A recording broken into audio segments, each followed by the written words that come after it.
नमस्कार आप सभी लोगों को यूथ इंजीनियर्स एकेडमी कोचिंग में आप सभी दोस्तों का स्वागत है। दोस्तों मैं हूं ए के वर्मा। दोस्तों आज हम लोग बात करने वाले हैं जो आपका TG2 का सिलेबस है, उस सिलेबस के अकॉर्डिंग आज हम बात करने वाले हैं। बहुत ही महत्वपूर्ण टॉपिक है जिसका नाम है सिंधु नदी तंत्र। यानी सिंधु नदी तंत्र वास्तव में अगर बात किया जाए तो यह जो हिमालयी नदी तंत्र है उसका एक भाग है।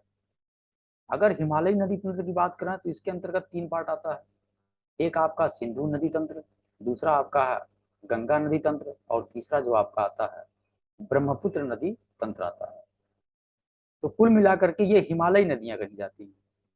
वहीं भारत में कुछ और भी तंत्र पाए जाते हैं, जैसे प्रायद्वीपीय पठार में बहने वाली नदियां, तो इन्हें प्रायद्वीपीय नदियां कहा जाता है। अर्थात थोड़ा सा हम आपको बिगिनिंग से लेकर चलते हैं, आपको बिगिनिंग से लेकर के चलते हैं और बताने की कोशिश करते हैं कि सबसे पहले जो नदी तंत्र होता है, ध्यान से समझिएगा, बहुत प्यार मोहब्बत से समझिएगा। ये आपका नदी तंत्र देखिएगा,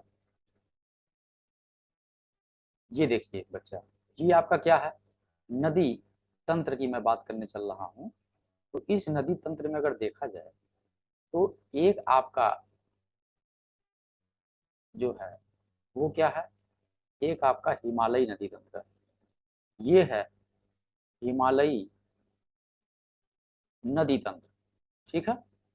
तो एक बात आपको क्लियर पता चल गया है कि एक तो हमारे पास नदी तंत्र में, भारत में बहने वाली नदियों में एक हिमालयी नदी तंत्र है और दूसरी जो तंत्र कही जाती है वो कही जाती है प्रायद्वीपीय पठार में बहने वाली नदियां। ये है प्रायद्वीपीय, ये है प्रायद्वीपीय नदियां। ध्यान से समझिएगा, बहुत अच्छे से कॉन्सेप्ट क्लियर हो जाएगा। प्रायद्वीपीय नदियां, ये है प्रायद्वीपीय नदियां। अब प्रायद्वीपीय नदियों में अगर हम एग्जाम्पल की बात करें तो जैसे यहाँ पर आपने सुना होगा गोदावरी नदी का नाम। ये गोदावरी नदी है। गोदावरी नदी प्रायद्वीपीय पठार की नदी है। वहीं पे बात किया जाए कृष्णा नदी का, तो कृष्णा भी क्या है, एक प्रायद्वीपीय नदी है।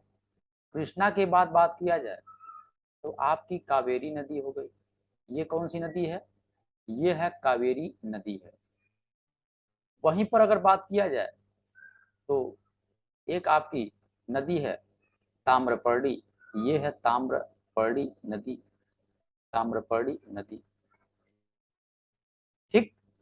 तो ये कुछ प्रमुख नदियां हुई, और भी इसमें बहुत सारा नदी का नाम आता है, जैसे नर्मदा नदी है, ये नर्मदा नदी है। इसी के साथ देखिए एक एग्जाम्पल के रूप में ये ताप्ती नदी है, ताप्ती नदी है। नर्मदा ताप्ती हो गई, साबरमती है, ये है साबरमती नदी हो गई। और तो और साथ में दोस्तों माही नदी। तो इस प्रकार से बहुत सारी प्रायद्वीपीय पठार में बहने वाली नदियां हैं, और इन सभी नदियों को आप लोग बहुत ही ध्यान प्यार मोहब्बत से समझने वाले हैं। इसलिए अगर आप क्लास को अच्छे से एंजॉय करना चाहते हैं तो बहुत ही प्यार मोहब्बत से समझिए, उसके बाद पूरा का पूरा आपका कॉन्सेप्ट समझ में आ जाएगा। यहाँ पर प्रायद्वीपीय नदियों के बारे में अगर हम बात करें तो ये हम डिटेल से बात करेंगे। वहीं पर अगर दोस्तों हम बात करें किसका, वहीं पर अगर हम बात करें किसके बारे में, हिमालयी नदी तंत्र के बारे में बात करें, तो हिमालयी नदी तंत्र में दोस्तों ध्यान दीजिएगा, हिमालयी नदी तंत्र में एक आपका जो नाम आता है, वेरी इंपॉर्टेंट है, एक आपका आता है सिंधु नदी तंत्र। ये कौन सा नदी तंत्र है बच्चा, तो ये है सिंधु नदी तंत्र। ठीक है। सिंधु नदी तंत्र एक हिमालयी तंत्र की सबसे बड़ी नदी तंत्र एक ये हुई। और दूसरी बात किया जाए तो दूसरी आपकी कौन सी है, ये है गंगा नदी तंत्र। ठीक है। तीसरा जो तंत्र बनता है हिमालयी नदी में, यह बनता है आपका ब्रह्मपुत्र नदी तंत्र। कौन सा, तो ये है ब्रह्मपुत्र नदी तंत्र बनता है, नदी तंत्र बनता है। तो कुल मिलाकर के आपको ये बात क्लियर हुआ कि अगर देखा जाए तो यहाँ पर मैं भारत के मैप के माध्यम से आपको मैं समझाना चाहता हूँ। अगर भारत के मैप के माध्यम से आप समझेंगे तो चीजें ज्यादा अच्छे से क्लियर होंगी और चीज़ें जब क्लियर होंगी तो आपको समझ में आएगा, मज़ा आएगा, और जब मज़ा आएगा तो आपका सिलेक्शन भी होगा। क्योंकि मज़ा आना चाहिए भाई, कुछ आए या ना आए, मज़ा आना चाहिए। अगर मज़ा आएगा तभी दोस्तों आपके लिए यह एक लाभकारी वीडियो होगा जो कि आपको सिखाएगा। तो ये मैंने भारत का यहाँ पे मैप बनाने की कोशिश किया है। ये भारत का ये मैप बना हुआ है यहाँ पर। इस भारत के मैप के माध्यम से आप यहाँ पर समझेंगे, बहुत ही अच्छे से समझने वाले हैं। तो ये भारत का मैप आप देख रहे हैं बन रहा है आपके सामने। ये भारत का मैप, इस तरीके से मैप आप बनाते भी रहिए, प्रैक्टिस करते रहिए, आपको भी बनाने आ जाएगा, चिंता ना करें उसके लिए। ये आपका क्या हो गया, भारत हो गया। अब इस भारत में इन नदियों का अगर बात किया जाए, इन नदियों के बारे में बात किया जाए, थोड़ा सा लोकेशन मैं आपको बताना चाहता हूँ। लोकेशन अगर आप देखेंगे तो ज्यादा समझ में आएगा। यहाँ पर देखिए, ये आपकी है सिंधु नदी तंत्र। अगर देखा जाए तो यहाँ से एक नदी बहती है, सिंधु नदी तंत्र। ये सिंधु नदी है, ये बहते हुए जाती है और इस तरीके से अपना पानी अरब सागर में गिराती है। ये क्या है, ये आपका अरब सागर है, ये है अरब सागर। एकदम ध्यान से याद रखिएगा। इधर आपका है बंगाल की खाड़ी। ये कौन सी खाड़ी है, तो ये है बंगाल की खाड़ी है, ठीक है, ये बंगाल की खाड़ी। और ये दोनों की दोनों, अरब सागर, बंगाल की खाड़ी, दोनों के दोनों हिंद महासागर के भाग हैं, ठीक है ना। जो आपका हिंद महासागर है, इस हिंद महासागर का जो भाग है वो कौन कौन है, तो आप कहेंगे गुरुजी पहला तो बंगाल की खाड़ी है और दूसरा का कौन है, अरब सागर है। तो ये सिंधु नदी तंत्र हो गई। सिंधु नदी तंत्र में देखिए, ये आपकी जो नदी है, ये सिंधु नदी के बाद अगर देखा जाए तो यहाँ से गंगा नदी इस तरीके से निकलते हुए आती है। और गंगा नदी, ये गंगा नदी बनेगी यहाँ से, ये आपकी भागीरथी नदी है। यह आपकी कौन सी, अलकनंदा है। दोनों देवप्रयाग में मिलेंगे, मिलने के बाद ये गंगा नदी यहाँ से बहते हुए आएगी और चली जाएगी बांग्लादेश में, और पानी अपना बंगाल की खाड़ी में गिराएगी, ठीक। तो ये गंगा की कुछ सहायक नदियां मिलेंगी अभी। जैसे यहाँ पर सिंधु नदी है, तो सिंधु नदी की कुछ सहायक नदियां हैं। तो सिंधु नदी की सहायक नदियां हैं बहुत सारी, जैसे झेलम, चिनाब, रावी, ब्यास, सतलज, अभी मैं बताऊंगा डिटेल से। उसके बाद अगर देखा जाए तो यहाँ पर एक आपकी कौन सी नदी तंत्र है, एक आपकी नदी तंत्र है ये, ध्यान से देखिएगा इसको भी। यहाँ से अगर देखा जाए तो ये कैलाश मानसरोवर है, कैलाश मानसरोवर के समीप से भी निकलती है सिंधु, यहीं से नदी निकलती है। ये नदी कौन, क्या नाम है, इसका नाम है ब्रह्मपुत्र।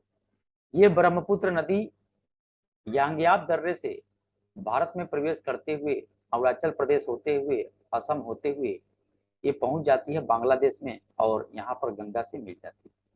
तो ये ब्रह्मपुत्र नदी है। तो ये कुछ नदियां हो गई, जो कौन सी नदियां हैं, हिमालयी नदियां हैं। चूंकि हमें इसी की बात करनी है, हमें हिमालयी नदी की ही बात करनी है। तो ये हिमालयी नदी जो है, ये हिमालयी नदी जो आपको दिखाई दे रहा है, ठीक है, हिमालयी नदी को एकदम अच्छे से समझिएगा। ये जो दिखाई दे रहा है ना, यही आपका क्या है, हिमालयी।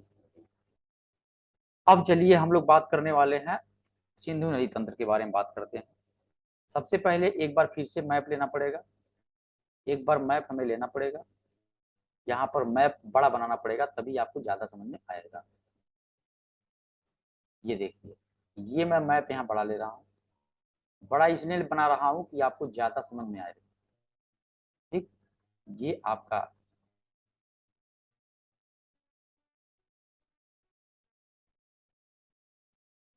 ये आपका गुजरात है।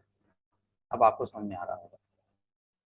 अब यहाँ पर ये थोड़ा सा हम इसका लोकेशन बता दें, ये आपका जम्मू कश्मीर लद्दाख वाला क्षेत्र जो आपको बनता हुआ दिखाई दे रहा है। अब इसी क्षेत्र के बारे में हम लोगों को क्या करना है, डिटेल से एकदम समझना है, और डिटेल से समझने के बाद बात करना है, ठीक है। तब आपको बहुत अच्छे तरीके से यहाँ पर समझ में आएगा। ले ये नेपाल हो गया। अब यहाँ पर मैं दूसरा कलर लेकर के आपको समझाने की कोशिश कर रहा हूँ तो ज़्यादा अच्छे से समझ में आएगा। चलिए सबसे पहले हम यहाँ पर बात करने वाले हैं किसके बारे में भैया, तो पहले हम बात करने वाले हैं सिंधु नदी तंत्र के बारे में। यहाँ पर डाल दिया जाए हेडिंग, ये है क्या है, सिंधु सिंधु नदी तंत्र, ठीक है। अब इस सिंधु नदी तंत्र की सबसे बड़ी जो नदी है वो सिंधु नदी है, ठीक। अब सिंधु नदी सबसे बड़ी नदी कही जाती है। इसमें देखिए मैं क्रम से उत्तर से दक्षिण लिखना चाहता हूँ नाम, क्योंकि पूछता है कि जो नदी है उत्तर से दक्षिण क्रम लिखिए। तो सबसे पहले नाम आता है सिंधु नदी का। सबसे पहले नाम आता है किसका? इस नदी तंत्र में सबसे पहले नाम आता है सिंधु नदी का। सिंधु नदी के जस्ट बाद नाम आता है झेलम। सिंधु के बाद नाम क्या आता है? झेलम। और झेलम के बाद नाम आता है चिनाब का, ठीक है। झेलम के बाद किसका नाम आता है? चिनाब का। एकदम क्रम से आपको याद रखना है। तो सिंधु हो गया, झेलम हो गया, चिनाब हो गया। अब इसके बाद नाम आता है रावी का, ठीक है। इसके बाद नाम किसका आता है? रावी नदी का नाम आता है। ये आपकी कौन सी नदी है? ये है रावी। और इसके बाद नाम आता है ब्यास का।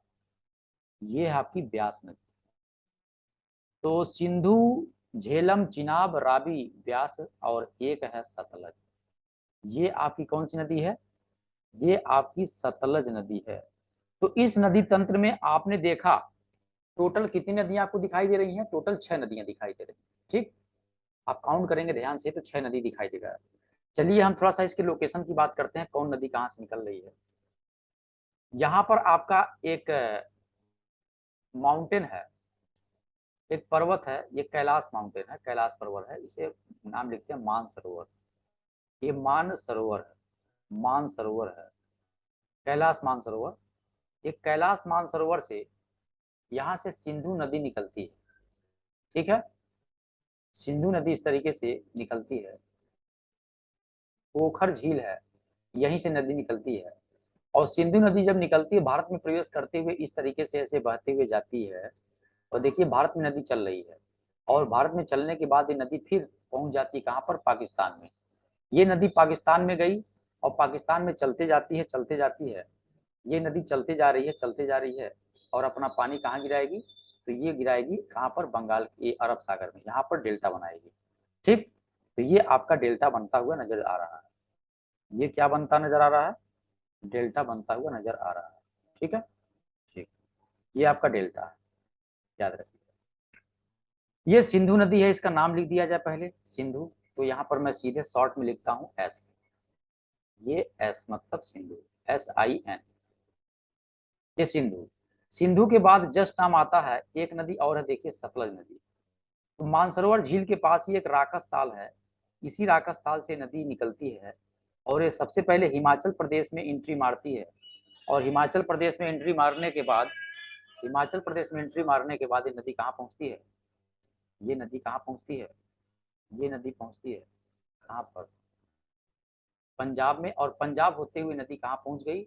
ये नदी पहुंच गई कहाँ पर? तो ये नदी इस तरीके से पहुंचते पहुंचते चली गई कहाँ पर? पाकिस्तान में। और पाकिस्तान में एक जगह है, इसका नाम है मिठान कोट। इसका नाम क्या है? मिठान कोट नाम याद रखिएगा। ये है मिठान कोट। तो मिठान कोट पर यह नदी आपस में क्या होती जाकर के मिल जाती है। तो क्वेश्चन यहाँ से आपसे ये पूछेगा कि सिंधु नदी के साथ जो सतलज नदी है यह कहाँ पर पाकिस्तान में मिलती है? तो आप आंसर दीजिएगा मिठान कोट। ये दो नदियां हो गई, दोनों नदियों के बारे में मैंने बता दिया। अब हम थोड़ा सा इसके बारे में और नदी का जो कहानी है वो हम बता देते हैं ताकि आपके दिल दिमाग खोपड़ी में बैठ जाए। अब देखिए दो नदी आपने देख लिया लोकेशन, उसके बाद देखा जाए तो यही जम्मू कश्मीर में यहाँ पर शेषनाग झील है। तो यहीं से एक नदी निकलती है, इस नदी का नाम है झेलम नदी। और झेलम नदी जब ये बहती है तो इंडिया पाकिस्तान पे कुछ दूर बहने के बाद यह चली जाती है कहाँ पर? ये चली गई कहाँ? पाकिस्तान में।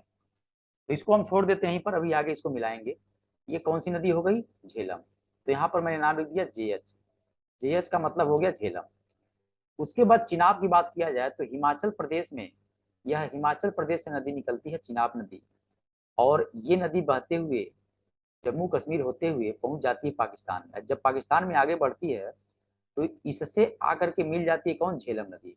यानी इस चिनाब जो रिवर है, सी मतलब चिनाब रिवर है, इस चिनाब नदी की सहायक नदी झेलम है, याद रखिएगा। यहीं पर अगर देखा जाए तो हिमाचल प्रदेश में ही रोहतांग दर्रे के समीप से एक नदी और निकलती है, रावी। ये रावी नदी निकलते हुए जाती है और ये जा करके ये भी चिनाब से मिल जाती है। अब देखिए, ये जो रावी नदी है चिनाब को पानी दी, चिनाब आई गनगनाते भनभनाते और ये कहाँ पर आ गई, ये जाकर के मिल गई किससे, सतलज से। सतलज से जाकर के नदी मिल गई। अब यहाँ पर चिनाब के जस्ट नीचे कौन सी नदी है, रावी। यहाँ पर मैंने रावी है, रावी। अब देखिएगा, हिमाचल प्रदेश से ही एक नदी और उद्गम होता है, एक नदी का उद्गम और होता है, ये नदी है ब्यास। ये नदी भारत में उधर उद्गम होता है और पंजाब में जाकर के ये सतलज से मिल जाती है। यानी सिंधु नदी तंत्र की मात्र एक नदी ब्यास ऐसी नदी है जिसका उद्गम भारत में होता है और भारत में ही खत्म हो जाती है। बाकी सभी नदियों को देखिए, अगर झेलम की बात करें, देखिए भारत में उद्गम होता है, पाकिस्तान में जाकर मिल रही है। ठीक, चिनाब भारत में पाकिस्तान में जाकर मिल रही है, लेकिन ब्यास एक ऐसी नदी है जिसका उद्गम भारत में होता, भारत में मिल गई किससे, सतलज से। और यह मिलती कहाँ पर है, तो एक जगह का नाम है, यहाँ पर एक बैराज है, ये बैराज बना है, इस बैराज का नाम याद रखिएगा, इसका नाम है हरिके बैराज। ये कौन सा बैराज है, ये है हरिके बैराज है। इस हरिके बैराज नामक स्थान पे जाके मिल जाती है। ये वही बैराज है जहां से एक नहर निकाली गई है राजस्थान के लिए, ये नहर जा रही है राजस्थान के लिए सिंचाई के लिए, और इस नहर का नाम भी आपको याद रखना है, इसका नाम है इंदिरा नहर। क्या नाम है बच्चा, तो इसका नाम है इंदिरा नहर। तो ये आपकी इंदिरा नहर हो गई, ठीक है ना। क्वेश्चन आता है कि इंदिरा नहर में जो पानी जाता है वह किस नदी का जाता है, तो आप कहेंगे सतलज नदी का जाता है। अब इतनी नदियां आपको दिखाई दे रही हैं, अब जो भी नदियां दिखाई दे रही हैं क्रम से आपने देखा है, तो ये उत्तर से दक्षिण जो मैंने ऊपर लिखा है वो एकदम एग्जैक्ट लिखा है, और जैसा ऊपर लिखा है वैसा यहाँ पिक्चर बना है। अब यहाँ पर ध्यान से समझिएगा, अब ध्यान ध्यान से समझिएगा, यहाँ पर ध्यान से समझने की कोशिश करिएगा। ये जो सिंधु नदी है, ये सिंधु नदी एक ऐसी नदी है, और यहाँ पर देखिए सतलज नदी, दोनों को मैप में ध्यान से देखने की कोशिश करिए। दो नदी एक ऐसी है जिसका उद्गम कहाँ माना जा सकता है, ये देखिए भारत से बाहर है ना, ये दोनों का जो उद्गम है ये देखिए भारत से बाहर दिखाई दे रहा है, साफ साफ दिखाई दे रहा है। बाकी सभी नदियां, जितनी भी नदियां हैं, सभी नदियों का उद्गम भारत में है। दो नदियों का उद्गम कहाँ है, तिब्बत में। तो ये दोनों का जो उद्गम स्थान है याद रखिएगा, इसका उद्गम कहाँ है, इन दोनों का, इसका जो उद्गम है, यह उद्गम जो इसका स्थान है वो कहाँ पर है, तो आप कहेंगे तिब्बत में। ये कहाँ पर है, तिब्बत में। वहीं पर अगर सतलज की बात करें, इसका उद्गम कहाँ पर है, तो आप कहिएगा इसका भी उद्गम कहाँ पर है, तिब्बत में। और तिब्बत में एकदम पास में कैलाश मानसरोवर के समीप, बात आप समझ गए। लेकिन बाकी जितनी भी नदियां हैं, इन सभी नदियों का उद्गम भारत के अंतर्गत है, ये भी बात क्लियर हो गया, बात समझ गए।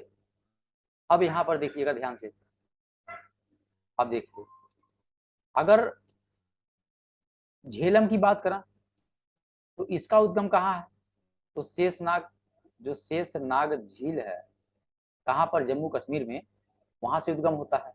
चिनाब की बात करें तो ये आपका बड़ा लाचला दर्रा है, ये क्या है, बड़ा लाचला, लाचला दर्रा है।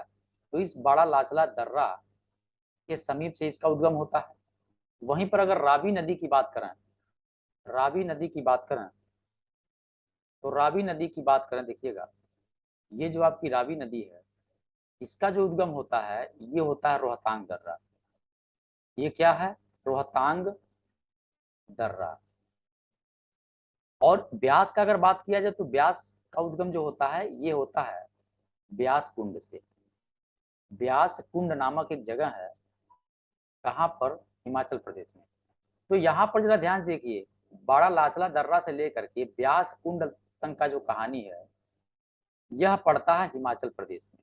यानी हिमाचल प्रदेश से तीन नदियों का उद्गम हो रहा है, चिनाब, रावी, ब्यास। शेषनाग का जो उद्गम आप झेलम का जो आपने उद्गम देखा, कहाँ पर देखा, ये आपने देखा JNK में, यानी जम्मू एंड कश्मीर में इसका उद्गम हो रहा है। अब यहाँ से आपसे पूछ भी सकता है राज्य कि कौन नदी का उद्गम कहाँ है, तो सभी आपको बात क्लियर हो गया है, ठीक है, सभी बातें आपको क्लियर यहाँ पे पता चल गई।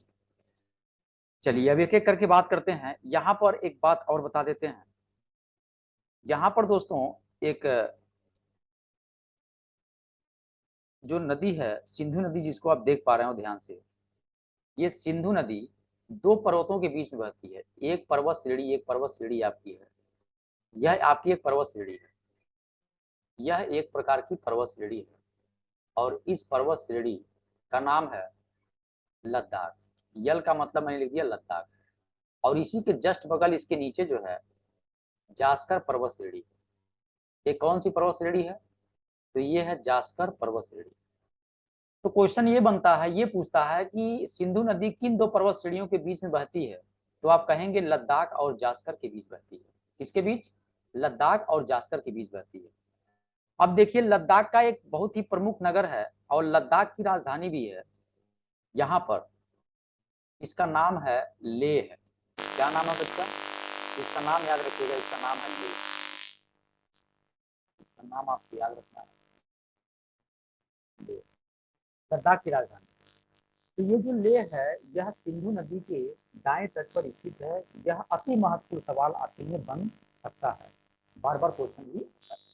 ठीक है, तो क्वेश्चन बनेगा, पूछेगा अगर आपसे कि लेह है सिंधु नदी के किस तट पर बसा हुआ है, तो आप कहेंगे कैसे? देखिए, सिंधु नदी इस तरीके से बहती हुई जा रही है, तो राइट करना ही पड़ेगा ना। लेह जो है यही है, ये वही लेह है, ये वही लेह है जहाँ पर भारत में सबसे कम वर्षा प्राप्त होती है। ये सबसे सबसे कम वर्षा यहीं पर प्राप्त होती है, सबसे कम वर्षा प्राप्त। उसके पीछे कारण ये है, ज़्यादा डिटेल में नहीं बता रहा हूँ, सुन लीजिए। क्योंकि यहाँ पर हिमालय का विस्तार है, जो आपका जास्कर श्रेणी है, जास्कर के जस्ट नीचे हिमालय का विस्तार है। तो जो भी दक्षिण पश्चिम मानसून आता है, टकराता है, टकराने के बाद लेह के पहले ही ये क्या करता है, पूरा नमी गिरा देता है। इस वजह से उधर पानी नहीं पहुँच पाता है।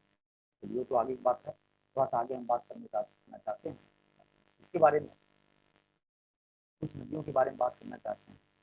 ये देखिए भाई साहब, यहाँ पर एक समझौता हुआ था। एक है सिंधु जल समझौता, ये है सिंधु जल समझौता। सिंधु जल समझौता ये है। ये सिंधु जल समझौता क्या कहता है?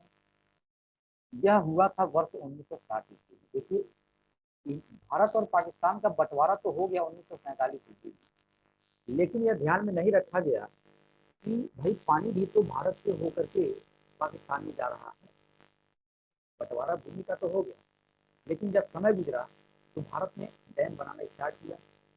जब डैम बनाना स्टार्ट किया तो पानी रोक दिया। अब पानी रोका, भाई भारत क्या कर रहा है? बिजली उत्पादन कर रहा है बड़े स्तर पर। भारत, पाकिस्तान की अर्थव्यवस्था ठप्पन लगी, सिंचाई के रूप में संकट देखने को मिला। तो इस वजह से पाकिस्तान रोते बिलपते कहाँ पहुंचा? वर्ल्ड बैंक के पास पहुंचा। तो वर्ल्ड बैंक ने क्या किया?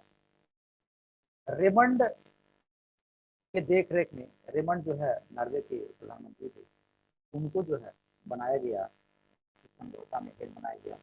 तो सिंधु जल समझौता हुआ पाकिस्तान और इंडिया के बीच में। यह 1960 में हुआ। इस समझौता के तहत तीन नदी जो है, ऊपर की तीन नदियां, एक दो तीन, ऊपर की तीन नदियां कौन कौन सी हैं आपको पता है? एक आपकी कौन सी नदी है? यह आपकी सिंधु नदी है। और दूसरी कौन सी नदी है?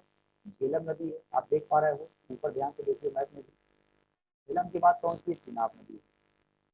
अब सिंधु झेलम चिनाब, ये तीन नदियों के लिए समझौता ये हुआ कि इस पानी का 80% हिस्सा जो प्रयोग करेगा, तो कौन करेगा? पाक करेगा। पाक बोले तो पाकिस्तान करेगा। और बाकी बचा कितना परसेंट? 20%। तो इस 20% पानी का जो प्रयोग करेगा, तो कौन करेगा? भारत करेगा। ये समझौता हुआ। समझौता तो हो गया, लेकिन जैसे ही समय आगे गुजरा तो भारत ने फिर डैम बनाना स्टार्ट किया, सिंधु झेलम चिनाब। भाई डैम बनाएगा तो पानी ज़्यादा रुक जाएगा। 80% पाकिस्तान को जाना है, तो 20% केवल भारत को यूज करना है, तो 20% से ज़्यादा पानी रुक जा रहा था। तो जब रुक जाएगा तो जो भी डैम बनेगा सिंधु झेलम चिनाब नदी पे, एकदम याद रखिएगा, विवादित परियोजना होगा। इसमें होगा विवादित। तो क्वेश्चन बहुत ज़्यादा पेपर में देखने को मिलता है कि निम्न में से कौन सी विवादित परियोजना है, वो आपको अभी हम बता देंगे कौन कौन सी विवादित परियोजना। विवादित वही होगी जो सिंधु झेलम चिनाब पर बनेगा। ठीक है, अब ऊपर की तीन नदी हो गई, नीचे की तीन नदियों के बारे में बात करते हैं। चौथा, पांचवा और इसके बाद नाम आता है रावी नदी। रावी नदी के बाद है ब्यास नदी और ब्यास नदी के बाद नाम आता है, ये है सत्य। तो यहाँ पर अगर ध्यान से देखा जाए तो इन तीन नदियों में ये समझौता हुआ कि 80% हिस्सा यहाँ पर कौन इस्तेमाल करेगा, भारत करेगा, और बचा कितना परसेंट, 20%, तो ये 20% कौन करेगा, ये पाकिस्तान करेगा। तो यही है सिंधु जल समझौता, जो कि एकदम ध्यान प्यार मोहब्बत से आपको समझना, ठीक है। अब हम कुछ विवादित परियोजना लिख दे रहे हैं, जो कि आपके लिए इम्पोर्टेंट है। आपको पता है कि ऊपर की जो 3 नदियां हैं इसी पर विवादित परियोजना होगा। तो एक आपका जो विवादित परियोजना है यह है विवादित विवादित परियोजना। पहली अगर बात किया जाए तो एक आपकी परियोजना है नीमो बजागो। ये कौन सा है, ये है नीमो बजागो। तो नीमो बजागो जो परियोजना है यह बना हुआ किस पर, ये बना हुआ सिंधु नदी पर। यह एक विवादित परियोजना है। सिंधु के बाद देखिए आपका है झेलम नदी। तो झेलम पर एक परियोजना है उरी, उरी परियोजना है। और साथ में एक परियोजना और बना हुआ है, का नाम है चुलबुल। ये है चुलबुल परियोजना, ये चुलबुल परियोजना है। चुलबुल परियोजना की बात करें तो किससे बना हुआ है, झेलम से बना हुआ है। यह भी एक विवादित परियोजना है। दो नदी हो गया, तीसरा ध्यान से देखिए। अब वहीं चौथे नंबर इसमें देखा जाए तो एक आपका सलाल जल परियोजना है। ये क्या है, ये है सलाल, सलाल जल परियोजना। प्लस एक है बगड़ी हार, एक आपका बगड़ी हार परियोजना है।